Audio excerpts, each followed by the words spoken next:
Bonjour à tous et à toutes, ici Laurie Dubois. Je suis contente de vous retrouver et vous fais ce petit short pour vous annoncer le thème de la semaine prochaine.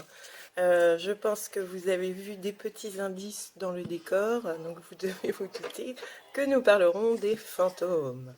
Alors, pour introduire tout ça, je vais vous lire un petit passage du célèbre Inénarrable fantôme de Canterville, de Oscar Wilde, donc, qui est le petit livre de référence de cette semaine parmi d'autres, hein.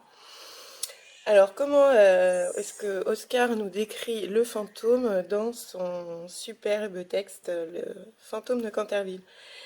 Il en parle en fait quand Lord Canterville vend son manoir. Il en parle et intègre le fantôme en fait dans l'argument de vente pour être sûr qu'il n'y ait pas de différence après sur l'appréciation qu'a pu en faire l'acheteur et que du coup il se rétracte.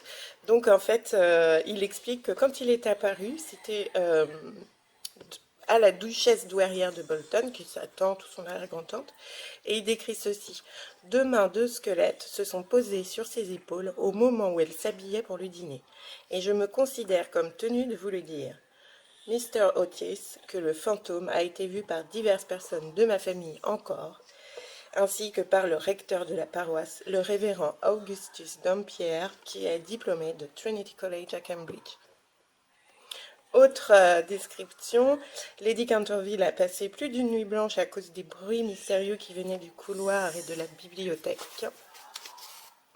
Il est bien connu depuis 3 siècles, exactement depuis 1584, et il fait toujours son apparition avant la mort d'un membre de notre famille. Que répond l'acquéreur américain qui ne croit pas du tout aux fantômes et qui finalement fait un peu d'humour? Il lui dit: mais les fantômes n'existent pas, monsieur, et j'imagine que les lois de la nature ne vont pas se trouver suspendues pour l'aristocratie britannique.